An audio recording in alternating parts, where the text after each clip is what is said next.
참 예수님, 테마가 있는 성경 강의에 오신 여러분 환영합니다.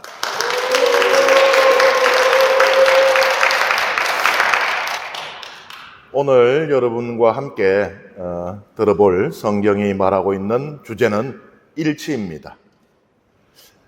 우리는 살아가면서 종종 이 분열의 아픔을 경험합니다. 다른 언어, 다른 생각, 다른 관점이 조화되는 것은 쉬운 일이 아니기 때문입니다. 우리는 종종 틀린 것과 다른 것을 착각하기 때문에 더 그렇기도 합니다. 누가 저 사람은 참 나빠 라고 말을 해요. 왜 나쁜지 이야기하는 걸 가만히 들어보니까 자기하고 달라서. 그런데 우리는 이걸 알면서도 사실 인정하는 게 쉽진 않아요. 마치 다른 것이 틀린 것처럼 느껴지는 것이 현실입니다. 분열, 갈등을 겪다 보면은 어떤 때는 일치라는 것이 마치 신기루처럼 우리가 도달할 수 없는 것인가? 혹은 내가 이전에 일치하고 느꼈던 것은 나의 착각이었나? 제가 예전에 어떤 교우들을 만났는데 연배 차이가 있어요. 한 세대 정도의 차이가 있습니다. 부모님과 이 자녀처럼 그렇게 몇십 년을 지내왔어요. 집안의 대소사 함께 했고, 어려울 때 함께 울고, 기쁠 때 함께 웃었고. 그런데 딱 제가 그분들을 만났을 때 이분들이 완전히 남남도 모자라서 원수 관계가 되어버렸습니다. 그래서 저는 이제 이 교우에게도 들어보고 저 교우에게도 들어봤는데 이분들이 그러는 거예요. 나는 그동안 수십 년을 속았다. 그러니까 우리가 이루었던 일치가 마치 착각이었다는 것처럼까지도 생각이 됩니다. 과연 일치는 우리가 도달할 수 없는 것일까요?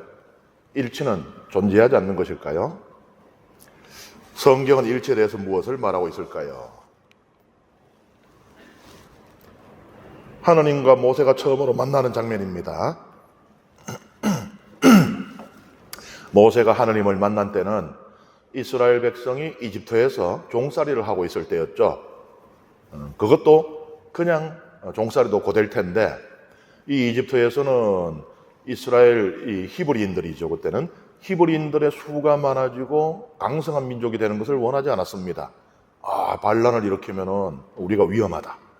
그래서 성경은 기록하고 있죠. 사내 아이들을 태어나자마자 죽였다라고 기록을 하고 있잖아요.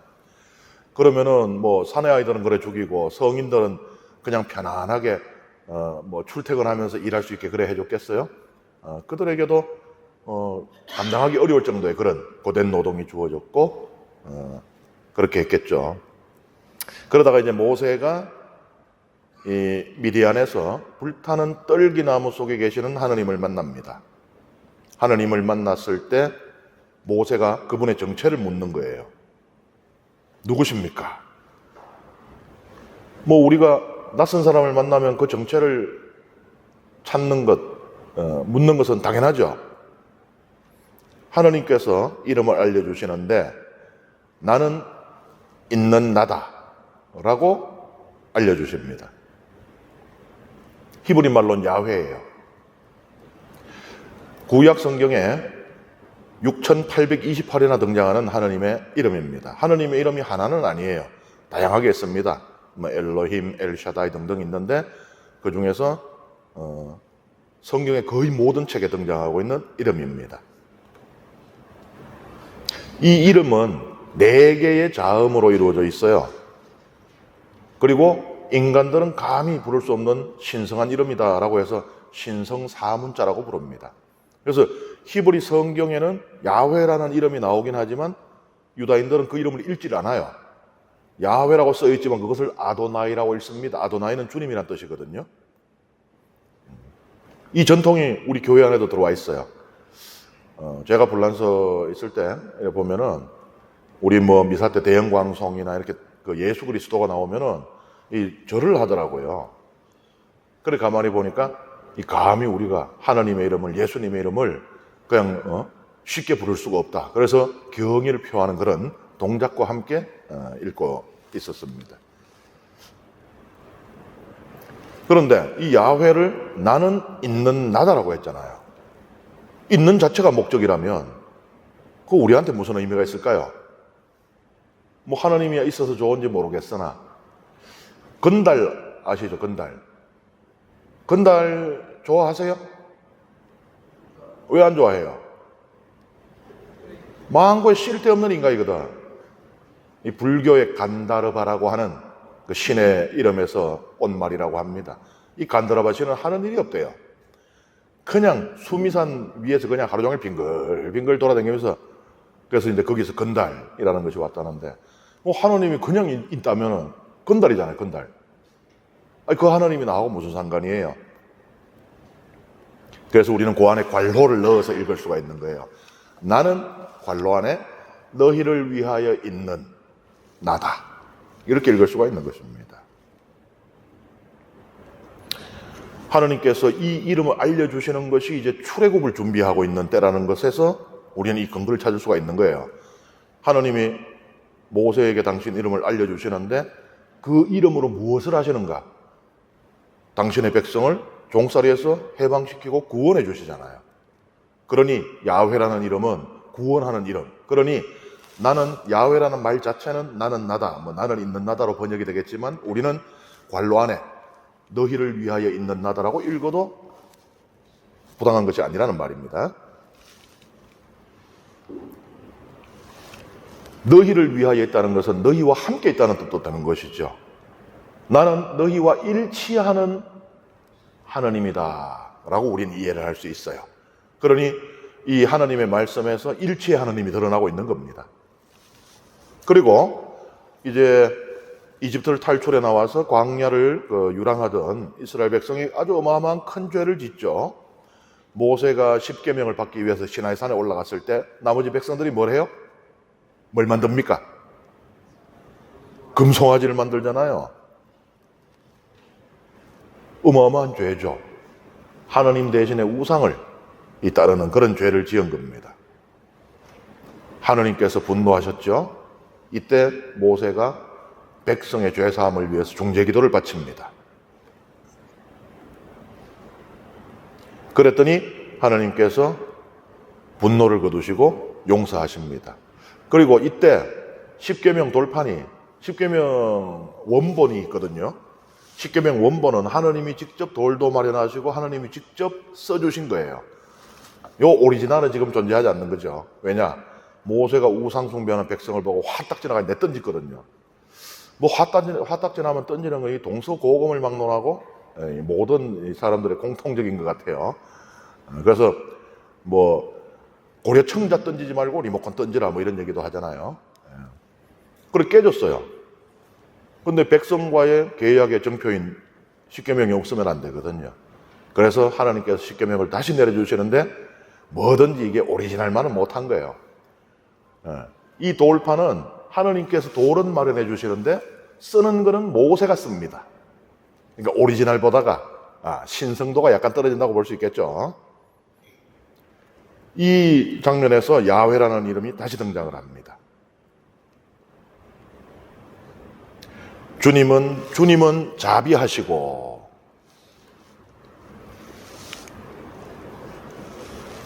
여기서 자비로 번역된 히브리어가 레헴이거든요. 근데 요 레헴이라는 단어하고 관계 있는 단어가 한 개 또 있는데 그게 뭐냐면 라함임이라는 단어예요. 모태, 자궁입니다. 그러니까 자비하고 이 모성 이게 연결되고 있는 거예요. 그러니까 하나님께서는 당신 백성의 어머니라고 드러내시는 거예요. 우리는 하나님을 아버지라고 부르는데 익숙해 있습니다. 그런데 성경에는 하나님의 어머니로서의 모습들도 나타나는 것이에요. 어머니와 이 자녀의 일치, 이것보다 더 강한 유대는 없죠. 몸 속에 함께 있었기 때문에 하나님께서는 어머니가 당신 아기와 일치하듯이 그렇게 일치하신다고 말하는 것입니다. 그것이 자비인 거예요. 그 일치가 드러나는 것이 자비인 것입니다. 신약 성경에서는 예수님께서 이렇게 말씀하십니다.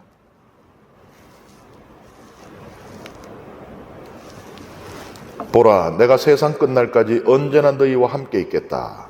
그래서 예수님의 별명이 임마누엘이죠. 임마누엘, 우리와 함께 계시는 하느님. 일체의 하느님이 예수 그리스도 안에서 분명히 드러난 겁니다. 처음부터 하느님께서는 우리 인간을 창조하셨을 때부터 우리 인간과 일치하기를 바라셨어요. 그런데 우리는 이미 알고 있습니다. 창세기에서 인간이 죄를 짓는 이야기를 알고 있죠. 죄는 하느님과의 일치를 깨뜨리는 것입니다. 태초에 어떠했느냐? 이 창세기에 1장 27절의 말씀이 있는데, 하느님의 모습으로 사람을 창조하시되 남자와 여자로 그들을 창조하셨다. 사람을 창조하시되 남자와 여자로 창조하셨다. 이것을 히브리어 원문 그대로 읽으면 어떻게 되느냐? 하느님께서, 우리말에 이제 사람으로 번역해 놓은 게 아담으로 나와 있어요. 하느님께서 아담을 창조하실 때 남자와 여자로 창조하셨다. 좀 이상하죠? 우리는 아담을 남자로 알고 있잖아요. 그러면은 하느님께서 남자를 창조하실 때 남자와 여자로 창조하셨다. 이 말이 안 되잖아요. 이 아담이라는 것이 집합명사예요. 집합명사. 남자와 여자가 다 포함됩니다. 현대어도 그래요. 영어에 man이라고 복수로 쓰면은 꼭 남자만 가리키는 것이 아니고 거기 남자 여자 다 포함되죠. 우리 미사도 그렇잖아요. 미사 처음에 시작하면서 참회절을 할 때 사제가 뭐라 그래요? 형제 여러분, 우리의 죄를 뉘우치고 그렇게 이야기하잖아요. 그래서 자매님들이 많이 서운할 것 같아가지고, 아니 오히려 좋은가? 우리는 참여 안 해도 되는구나. 오히려 좋은가? 그래서 저는 미사할 때 뭐 형제 자매 여러분 이렇게 합니다만은 미사 경문에는 형제 여러분으로 되어 있거든요. 근데 이게 형제들만 뉘우치라는 게 아니고 집합명사로 쓰이는 거예요. 다 포함되는 겁니다. 그것처럼 아담도 집합명사라서 남자와 여자. 그래서 우리말 성경에 사람을 창조하실 때는 아주 잘한 번역인 거예요. 하나님께서 사람을 창조하실 때 남자와 여자로 창조하셨다.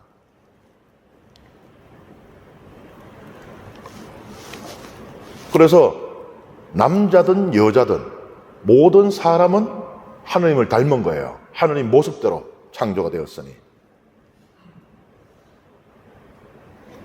이 아담이란 단어, 우리말 성경에 사람으로 번역한 이 단어, 이거 중요합니다. 이 아담이기 때문에, 남자든 여자든 아담이기 때문에 그 본질이 같아요.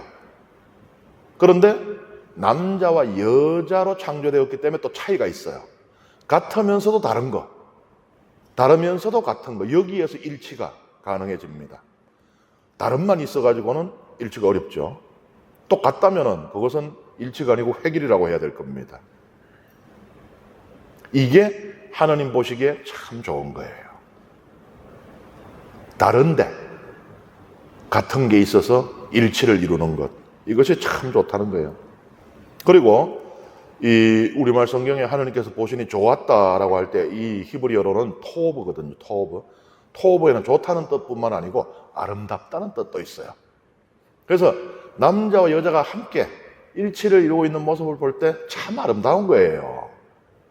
그래서 우리 이 한국 드라마의 특징이 뭐죠? 의학 드라마인데 연애해. 범죄 드라마인데 연애해. 그 다음에 무슨 스릴러인데 연애해. 공포 영화인데 연애해. 왜 그렇게 연애를 하겠어요? 남자와 여자가 일치를 이루는 것이 그렇게 보기 좋은 거예요. 그래서 그걸 넣어줘야 많은 사람들이 보는 거예요. 그래서 흥행에 성공하는 거예요. 하느님께서도 보시니 좋았다는데. 그런데 사람의 창조 이야기는 창세기에 두 개가 있어요. 하나는 하느님께서 사람을 남자와 여자로 만드셨다, 이 이야기가 있고, 다른 하나는 아담으로부터 하와를 만드는 이야기가 또 하나 있죠. 창세기 버전이 두 개가 들어있는 거예요. 창조 이야기가 버전이 두 개가 있습니다.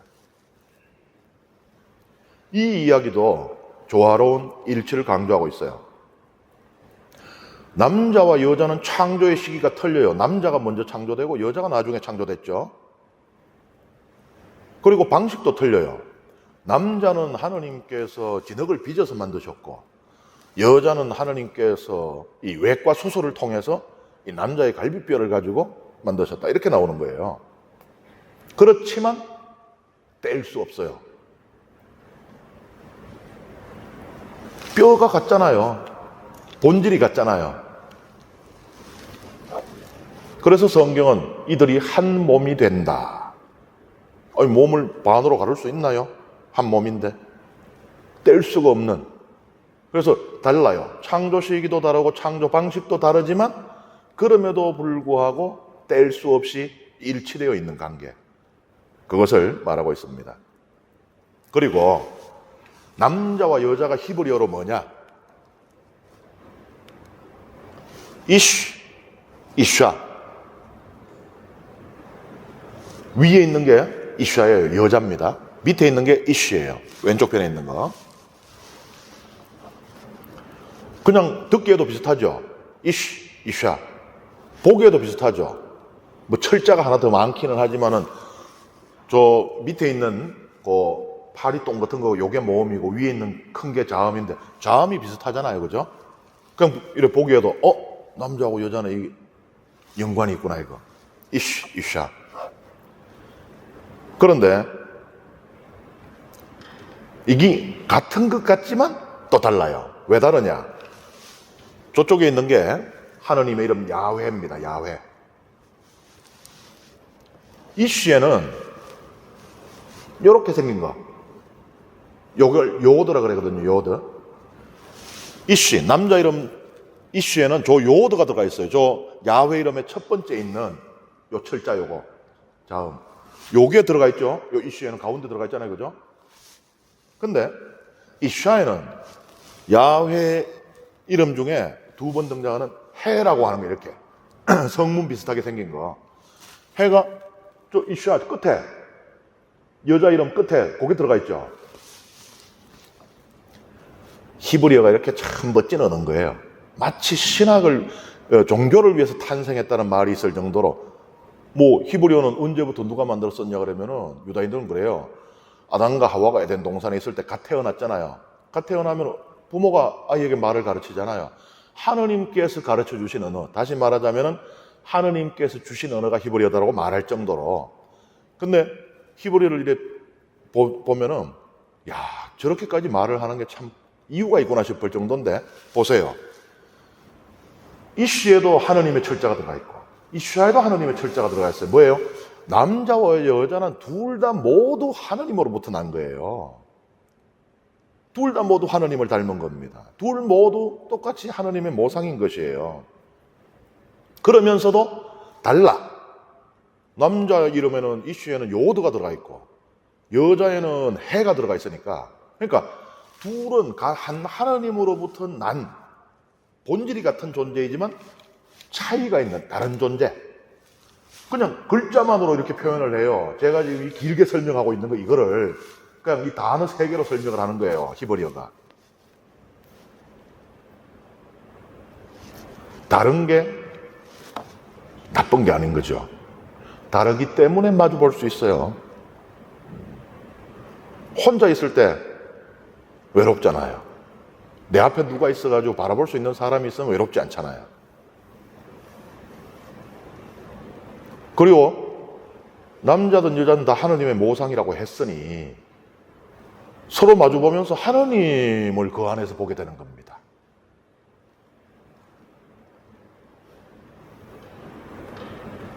그리고 이 본질이 같다는 것은 동등한 존재라는 이야기예요. 하등한 존재가 아니라는 겁니다. 어떤 분들이 자꾸 오해를 하시는 게 여자는 남자 갈빗대 한 개에 불과하지 않느냐, 갈빗대가 어디 감히 덤비느냐 라고 겁없는 그런 소리를 하기도 하는데, 보잘것없다는 게 아니에요. 같은 뼈, 그리고 그 뼈에서 돋아나는 같은 살을 가진 존재, 동일한 본질, 동등하다는 이야기입니다. 하나님께서 아담과 하와를 이제 에덴 동산에서 살게 하시죠. 동산이라 그러니까 우리 제 어릴 때도 우리 집 그 뒤에 그 뒷동산이 있었는데 이 원문을 그대로 번역하면은 정원입니다. 정원. 고대의 정원. 아무나 가질 수 없는 거예요. 요새도 그 집에 이렇게 정원이 있는 집이 있으면은 와, 되게 잘 사는 모양이다. 이러잖아요. 그죠? 고대 뭐 왕들이나 가질 법한 생존이 문제가 되든 손에서 입으로라고 표현하는 그런 시대. 뭐 저장이고 저축이고 미래 대비보다는 당장 내 입에 넣기 바빴던 시대. 그런 시대에 정원을 꾸미고 뭐 온갖 화려한 꽃들과 물이 흐르고 있는 그런 이 연못과 이걸 가질 수 있는 건 아무나 가질 수 있는 게 아니에요. 왕이나 가질 법한 그 정원을 가졌다는 거는 그러니까 평화와 기쁨을 상징하는 거예요. 맨날 남의 나라 쳐들어오고 전쟁 사흘더리로 벌어지고 하는데 언제 정원 만들고 꾸미고 앉아 있어요?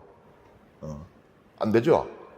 그러니까 정원 딱 꾸며놓고 해 좋은 날에 딱 정원에 앉아가지고는 새들이 노래하는 소리 탁 듣고 있다는 거는 평화롭다는 이야기고 기쁘다는 이야기입니다.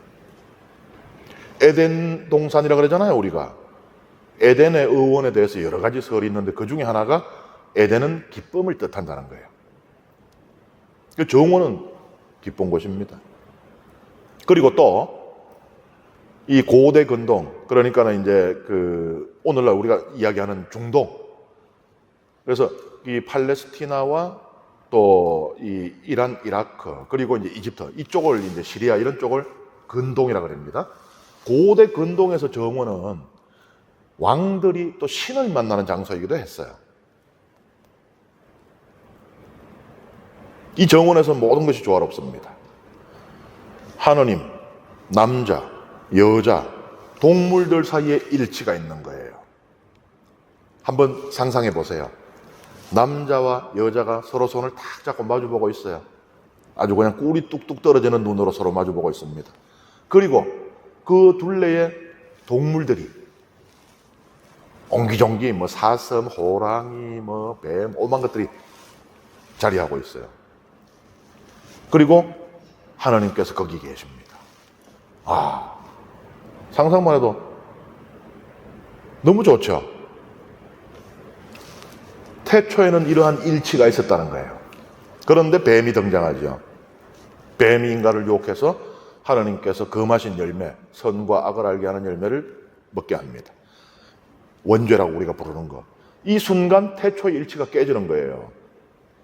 그래서 인간은 하나님으로부터 숨고 짐승은 인간을 해하려고 하고 인간은 짐승을 억압하려고 하고 심지어 땅마저도 인간에게 소출을 내어주지 않으려고 하니 인간은 먹고 살기 위해서 죽도록 고생을 해야 되는 이 모든 하느님과 인간의 일치, 인간 사이의 일치, 인간과 자연의 일치 모든 게 다 깨어지게 되는 것입니다. 그래서 죄가 무서운 거예요. 인간이 죄를 짓고 난 뒤에 첫 번째 나타난 변화가 뭐냐? 내가 알몸이었네. 홀딱 벗고 지금 뛰댕겼단 말인가? 부끄러움을 느끼게 된 겁니다. 그전에는 알몸이 아니었다는 이야기예요. 왜 아니었을까? 이렇게 해석을 합니다. 하느님의 영광이 그들을 옷처럼 둘렀기 때문이다. 근데 죄를 지으니 하느님의 영광이 떠나니 이제 그냥 알몸만 드러난 거예요.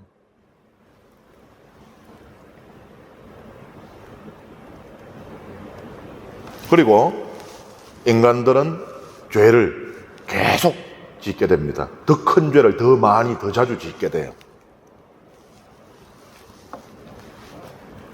아주 인상적인 이야기가 나오죠. 바벨탑 이야기. 이거는 뭐 우리 그리스도인뿐만 아니라 아마 모르는 사람들이 없을 겁니다. 비신자 중에서도.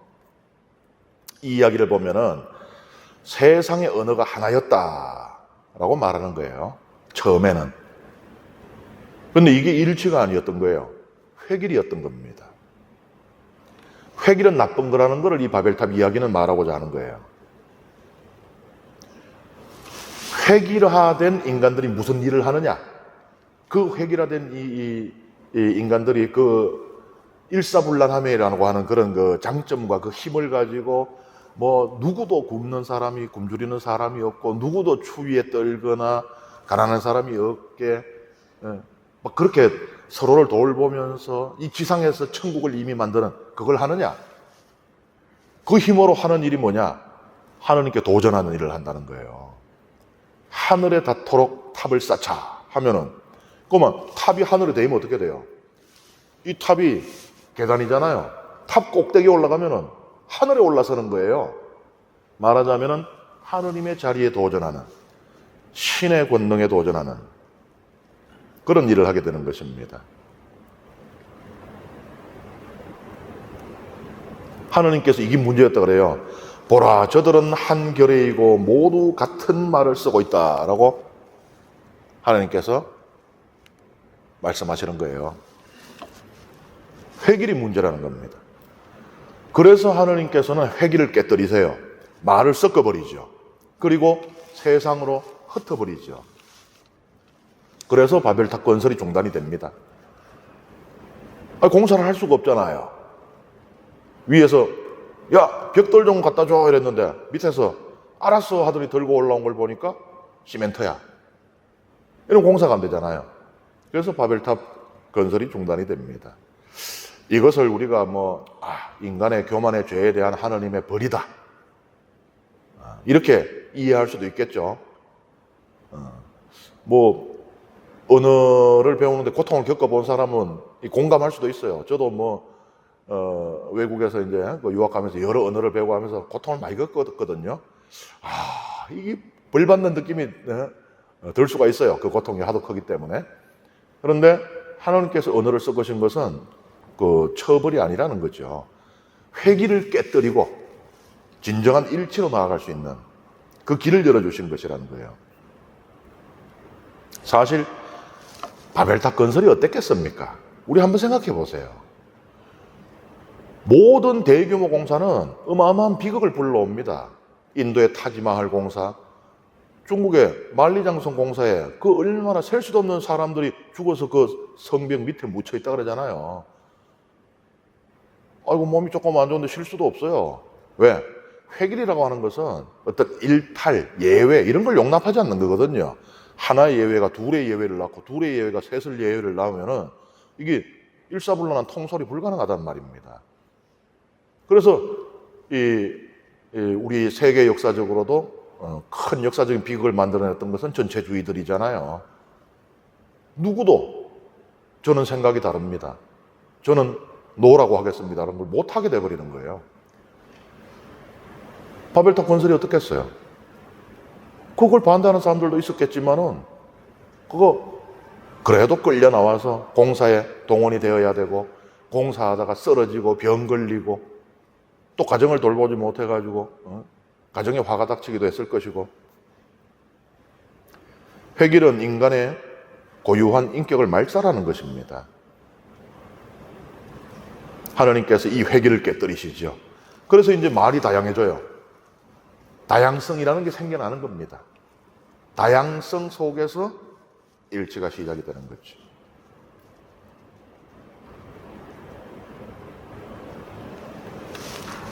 그리고 신약 성경에 보면은 이 하느님께서 뜻하신 이 다양성 안에서 일치, 회길, 전체주의가 아니고 정말로 다양한 가운데 일치하는 것이 이루어지는 장면이 나오죠. 아주 아름다운 장면, 성령 강림 사건입니다. 말이 다 다르죠. 하나의 언어로 통일되지 않았죠. 각자 저마다 제 언어를 쓰고 있어요. 그런데 소통이 됩니다. 다르다는 것이 더 이상 일치를 방해하지 못한다는 거예요. 이것을 누가 이루어주셨느냐? 성령께서 이루어주셨다. 다시 말하자면 하느님께서 이루어주셨다. 인간이 스스로 추구했던 회기를 깨뜨린 분도 하느님이고, 그래서 생겨난 다양성 안에서 조화로운 일치를 이끌어주시는 분도 하느님이시다. 일치는 하느님의 일이라는 말이에요.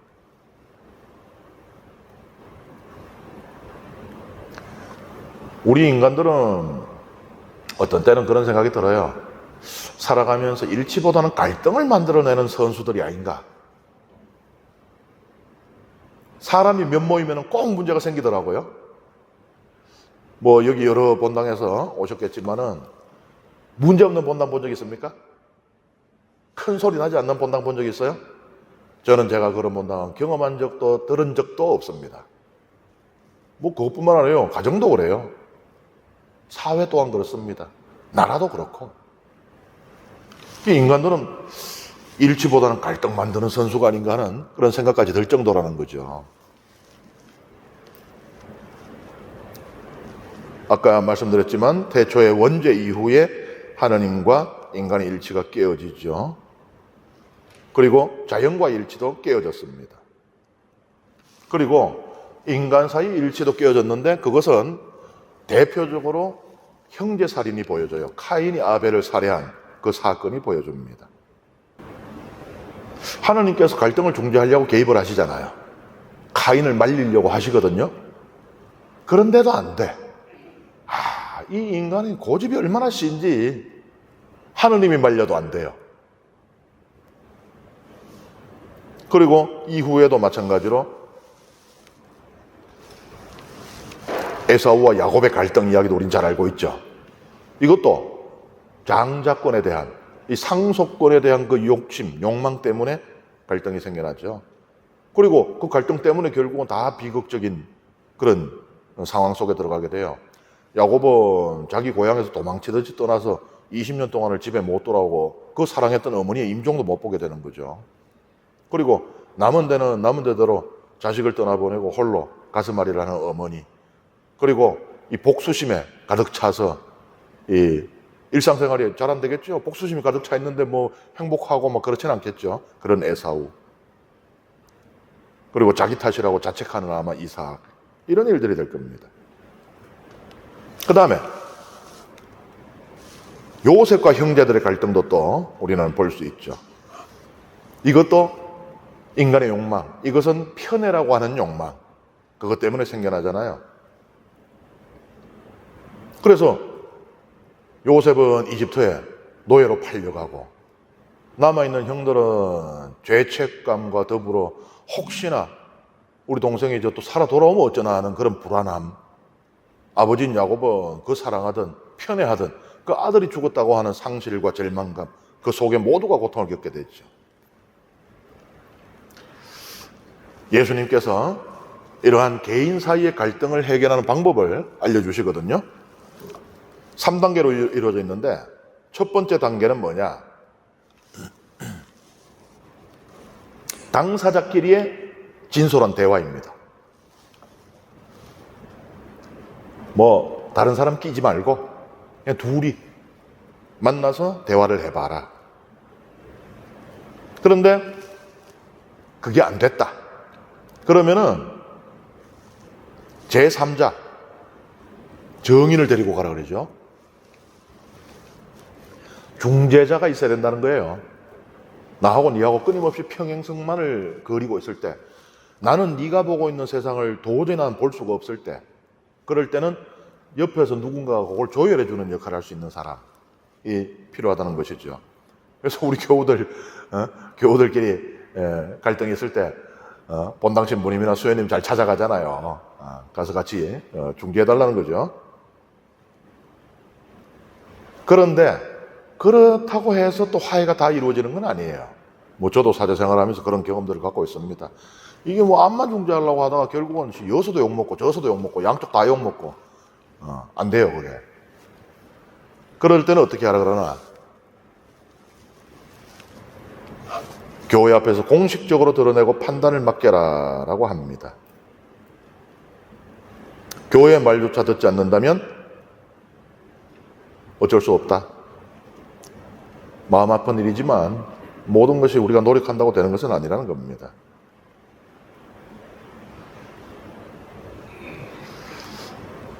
그렇지만 우리는 뭐 때로는 화해에 실패한 경험, 용서에 실패한 경험, 용서를 청하고 용서를 받는 데 실패한 경험들을 갖고 있겠지만은 그럼에도 불구하고 일체와 화해의 노력을 계속해야 된다는 거예요. 그 탁월한 방법이 뭐냐 하면은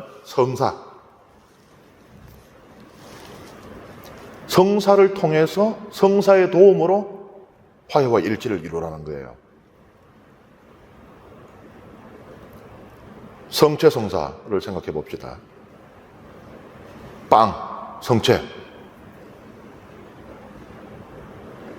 빵은 친교의 상징이에요. 원수하고 겸상하나요? 가족이나 친구하고 겸상하잖아요. 독일 제가 가니까는 독일은 좀 이상한 문화가 있던데 그거는 공간을 아껴 쓰려고 그러는 건지 우리 같으면 이제 식당에 갔는데 이렇게 테이블이 하나 있으면 거기 6인석이라도 우리가 3명 앉아 있으면 옆에 딴 사람 못 오잖아요. 독일은 제가 이제 동기신 보고 둘이 앉아 있는데 4명이 우르르 들어오더니 옆에 앉아요. 누가 뭐 종업원이 안내해 준 것도 아니고 양해를 구하는 것도 아니고 그 문화가 그렇더만. 그래가지고 독일 말도 잘 못하는데 옆에서 계속 말 걸어가 아주 애먹었는데.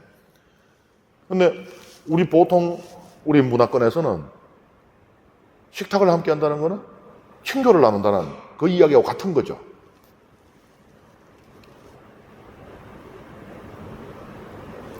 성체 성사를 통해서 우리는 예수 그리스도와 일치하고 또 그 한 몸을 나누어 받아 모신 형제 자매들과도 일치하게 되는 것입니다. 그래서 성체 성사를 다른 말로는 친교의 성사라고도 하죠.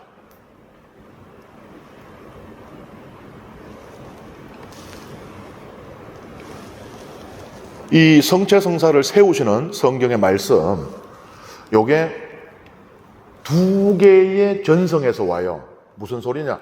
성경은요, 한 군데서 쓰여진 게, 이 복음서들은 한 군데서 쓰여진 게 아니에요. 신앙 공동체가 여기도 있고, 저기도 있고, 여기도 있고, 여기도 있고, 이랬겠죠? 그리고 여기서도 성경이, 우리가 예수님에 대한 기억을 다 잊어버리기 전에, 그걸 직접 목격한 어르신들이 돌아가시기 전에 기록하자고, 여기서도 하고, 여기서도 하고, 저기서도 하는 거예요. 그런데 이게 똑같지가 않아요. 이게 하나는 진짜고 나머지는 가짜라는 얘기가 아닙니다. 예를 들어가지고 쓰나미를 봤다고 쳐요. 저하고 옆에 있는 형제 둘이가 봤다고 쳐요. 그러니까 누군가가 저한테 그 쓰나미 봤다며 쓰나미가 어떻다나 하면은 저는 산이 무너져 쏟아져 내리는 줄 알았다. 이렇게 표현할 겁니다. 그런데 우리 형제도 똑같이 표현한다는 법이 없죠. 그럼 우리 형제는 뭐라고 표현할 거예요? 땅이 치솟아 올라오는 줄 알았다. 이렇게 표현할 수도 있어요. 그 쓰나미가 와 몰려오는 것을. 둘 중에 한 사람은 거짓말한 겁니까? 하나의 사건을 자기가 볼 수 있는 관점에서 그리고 자기의 언어로 자기가 표현할 수 있는 방식으로 표현한 거죠. 그래서 복음에 이런 이야기 저런 이야기가 있으면은 하나는 진짜고 나머지는 거짓말이 아니라는 겁니다. 신앙을 바라보는 다양한 관점을 이야기하는 것이에요. 이 성체 성사의 재정에 관한 전성은 2가지. 하나는 팔레스티나 전성이라고 그러는데 이스라엘 땅에서 생겨난, 그러니까 예수님께서 사시고 활동하셨던 거기에서 생겨난 전성이 하나 있고, 그 다음에 다른 하나의 전성은 안티오키아 전성인데, 안티오키아가 초대교회 때 아주 신앙적으로 대단한 곳이었어요. 거기에서 그리스도인이라는 말이 처음 생겨났을 정도이니까 50만 명, 인구가 50만 명이나 되는, 지금으로부터 2000년 전에 50만 명이나 되는 대도시라 그러면 어마어마하겠죠. 거기에서 굉장히 많은 신앙인들이 신앙생활을 했거든요. 거기에서도 전성이 생겨나요. 이 2개의 전성이 들어와 있는데요. 팔레스티나 전성, 이스라엘에서 생겨난 전성은 찬미를 강조해요. 빵을 들고 찬미를 드리신 다음입니다. 그런데 안티오키아 전성은 감사를 강조해요. 이렇게 차이가 있어요. 찬미하고 감사, 연결되죠, 분명히. 하지만 찬미하고 감사도 구분이 되는 개념이기도 하거든요. 그 다음에 잔을 들고 하시는 예수님 말씀도요, 팔레스티나 전성은 내 계약의 피다라고 해요. 그런데 안티오키아 전성은 내 피로 맺는 새 계약이다. 그러니까 피의 방점이 있고 계약의 방점이 있고 이렇게 되죠. 그런데 팔레스티나 전성에 계약의 피라는 표현은요, 모세 말을 떠올리게 해요. 이는 주님께서 이 모든 말씀대로 너희와 맺으신 계약의 피다. 이거 언제 하신 말씀이냐? 시나이산에서 하느님과 모세를 통해서 하느님과 이스라엘 백성이 계약을 맺었잖아요. 배타적인 계약. 나는 너희의 하느님이고 너희는 나의 백성. 중간에 누가 끼어들 수 없는 그 계약을 맺고 계약의 표지로 백성에게 황소의 피를 뿌립니다. 이때 했던 이야기예요. 계약의 피다. 그러니 팔레스티나 전성에서 계약의 피다 하는 것은 하느님께서 당신 백성인 우리 인간과 이 계약을 맺으시는 그것을 이제 떠올리게 하는 것이죠. 하느님과 인간 사이의 화해와 일치가 예수 그리스도를 통해서 이루어진다. 그 다음에 안티오키아 전성에는 새 계약이란 말이 나온다 그랬죠. 예레미야 예언서의 말씀을 떠올리게 합니다. 보라, 그날이 온다. 주님의 말씀이다. 그때 나는 이스라엘 집안과 유다 집안과 새 계약을 맺겠다. 이거는 뭘 강조하고 있느냐? 이 예레미야가 이야기하는 계약은요, 깨질 수가 없는 계약이에요. 시나이 계약은 깨졌습니다. 하느님과 이스라엘 백성이 서로에게 의무를 지는 계약이었거든요. 이걸 쌍무 계약이라 그래요. 양쪽이 다 의무가 있어요. 우리가 계약할 때 갑을 해가지고 갑은 뭐 해줘야 되고 을은 뭘 해야 되고 이런 계약인 거예요. 근데 이스라엘 백성이 그 계약을 깼어요. 하느님의 길에서 벗어났죠. 계명을 어겼죠. 율법을 따르지 않았죠. 우상을 숭배했죠. 그래서 시나이 계약이 깨진 겁니다. 시나이 계약이 깨지니까 이스라엘 백성 그 나라가 망하고 유배를 가게 된 거예요. 그 계약이 깨졌기 때문에. 계약이 안 깨졌으면 아무리 전 세계에서 제일 강한 군대가 몰려온다고 해도 이스라엘은 망할 수가 없죠. 왜? 하느님이 계약으로 보호하고 있는 곳이니까. 근데 그 계약이 깨진 거거든요. 시나이 계약은 깨졌습니다. 그러니까 안티오키아 전성은, 팔레스티나 전성은 하느님과 백성의 일치를 강조하는 의미에서 시나이 계약의 모티브를 가져와서 피로 맺는 계약이다. 계약을 맺는 피다라는 이야기를 했지만 안티오키아 전성은 시나이 계약을 갖고 오기에는 그건 이미 깨진 계약 아니야. 그거 말고 다른 건 없나 계약? 예레미야 예언자가 말한 계약이 있다. 이거는 하느님께만 의무가 있어요. 인간에게 의무가 없어요. 그래서 인간이 뭔 짓을 해도 하느님이 계약을 깨뜨리지 않으면 안 깨지는데 하느님은 신실한 분이니까 계약을 깨뜨릴 리가 없겠죠. 그러니 이거는 깨지지 않는 영원한 계약인 겁니다. 안티오키아 전성은 그걸 말하고 싶었던 거예요. 하느님께서 예수 그리스도의 피로 우리와 맺어주시는 계약은, 이 새로운 계약, 전의 시나이 계약과 다른 이 새로운 계약은 영원히 깨어지지 않는 계약이다. 우리의 죄가 진홍처럼 다홍처럼 붉다 할지라도 하느님과 우리 일치는 깨어지지 않는다. 그걸 말하고 싶었던 거예요. 그러니까 강조점이 다른 거죠. 그리고 바오로 사도는 성체성사를 두고 하나의 빵이 하나의 몸인 교회를 이룬다. 빵이 하나이므로 우리는 여럿일지라도 한 몸입니다. 우리 모두가 한 빵을 함께 나누기 때문입니다. 하나의 빵. 이거는 예수 그리스도의 몸이거든요. 요거를 참된 몸이라고 해요. 왜냐하면 몸이 두 개거든요. 교회도 몸이에요. 뭐라 그럽니까? 머리이신 예수 그리스도와 몸인 교회. 우리는 그 몸의 지체들이다. 이러잖아요. 그러니까 교회도 몸이고 성체 예수님도 몸이고 몸이 두 개니까 구분을 해야 될 거 아니에요. 그러니까 예수님의 몸은 참된 몸. 그리고 교회는 신비로운 몸. 이래가지고 신비체다. 교회는 신비체다. 이렇게 얘기를 하는 거예요.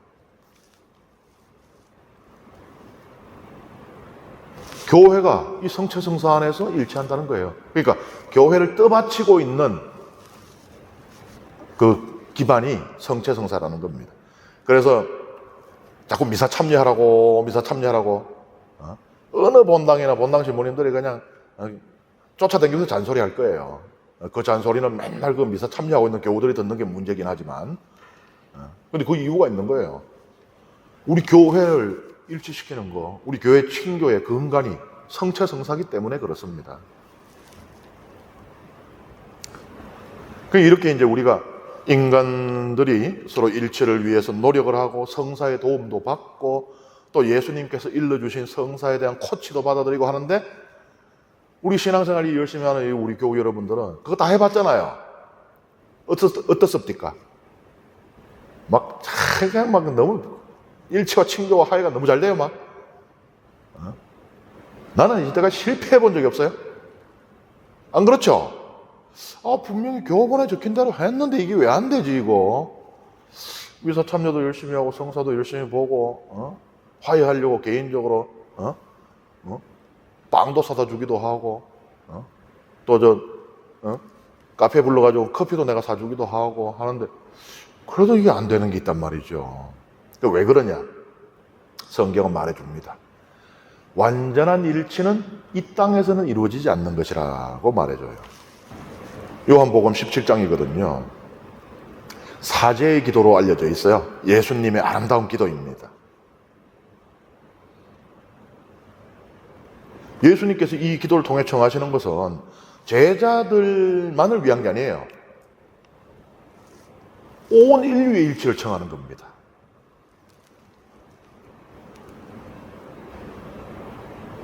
이 기도를 가만히 보세요. 일치는 본디 이 땅에 속한 게 아니에요. 일치는 하느님이 하는 거예요. 성부, 성자, 성령 삼위께서 하시는 거예요. 신의 것을 탐낸다. 인간은 끊임없이 신의 것을 탐내왔죠. 그러니까 바벨탑을 쌓았고 그리스 로마 신화에 보면은 신의 것이 불을 훔쳐내오잖아요. 근데 근본적으로 신의 것이 인간에게 허락되지 않죠. 그래서 신의 것을 탐낸 이 이야기의 끝은 항상 비극으로 끝나게 돼 있죠. 그런데 우리 하나님께서는 당신의 그 일치를 우리에게 기꺼이 내어주신다고 하는 거예요. 본디 하느님만 일치하게 되어 있는데, 그래서 그분이 그냥 삼위일체인 것인데 인간도 일치할 수 있게 해주시겠다는 거예요. 하느님처럼 일치하는 것, 하느님과 함께 일치하는 것, 하느님 안에서 일치하는 것은 성령의 선물입니다. 그런데 이 선물은요, 단번에 다 주어지는 게 아니에요. 긴 여정이 필요합니다.